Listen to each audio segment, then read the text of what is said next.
all, once again I am back with one important update regarding TCS Elevate Wings May 2022 exam.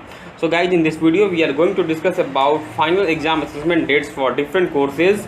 We will discuss how to check the eligibility, whether you are eligible for these exam dates or not.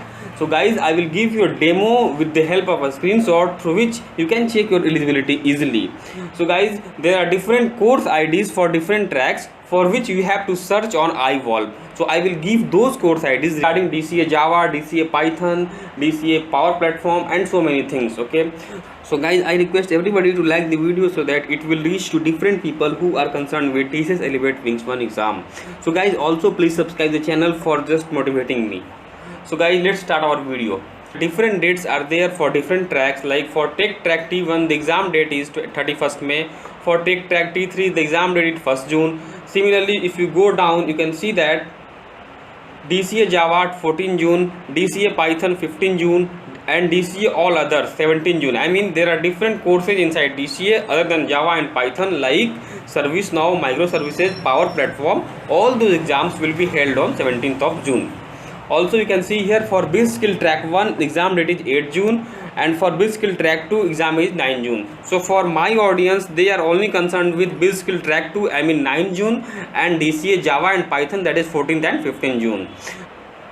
So guys, let's discuss how to check eligibility. So guys, in that case, you have to follow certain steps that I am going to tell you. Let's say you want to check your eligibility for Business Skill Track 2. Okay, in that case, you have to log into the Ultimatics. Okay, after logging to the Ultimatics, you have to go inside iVolve. Okay, after that you have to search that course ID for Business Skill 2, that is 62312. Now let me show you all the steps with the help of a screenshot which can make your life easier. You can see here we have searched course ID for Business Skill Track 2, that is 62132. When you search, the next page will be opened like this: Wings 1 Business Skill Track 2 Assessment Ion AX Async. Okay, after that you can see here there are no courses involved here. So you can see that here they are saying notify me. So you have to click this option, notify me. Whenever the course will be available, they can notify you.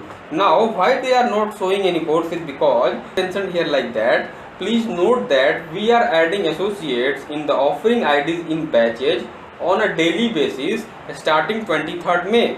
We will publish the track details for which we complete adding the associates in the offering ID. So you can see here after 23rd May, here you will get different course IDs for which you will be eligible to give the exam. Okay, so after 23rd May, here the courses will come like this. You can see here Foundation Elevate Wings. Here the courses will come like this. Not required to click on the drop option. If you click on this drop option after 23rd May, then you will not be able to give the exam in the coming dates. Okay, so please do not click this drop button. Let me show you different course IDs. You can see here for Core Track T1, course ID is 62115. You can just click this and search on Track 2, Track 3, Business Skill Track 2, Track 1, Articulation Process, DCA Mainframe, DCA Informatica, Angular, Tableau, different course IDs. Just click the screenshot and keep it with you. Okay, now if you look at the next point, then they are mentioning that for any kind of queries you can contact your respective unit TDs as they have every data for you. Okay, so guys, I will give a link in this description for which you can click and raise the ticket on that. Also, I have given different HR email IDs, contact representatives in my previous video. Let me show you few probable reasons for your no eligibility. So in that case, it means that you have not completed different tracks before 30 April, because before 30 April you have to complete different tracks with distinction. If you have done that, only then you will be eligible. Next thing is you have not registered in the survey, and the last is you have enrolled in the course and you have clicked the drop button.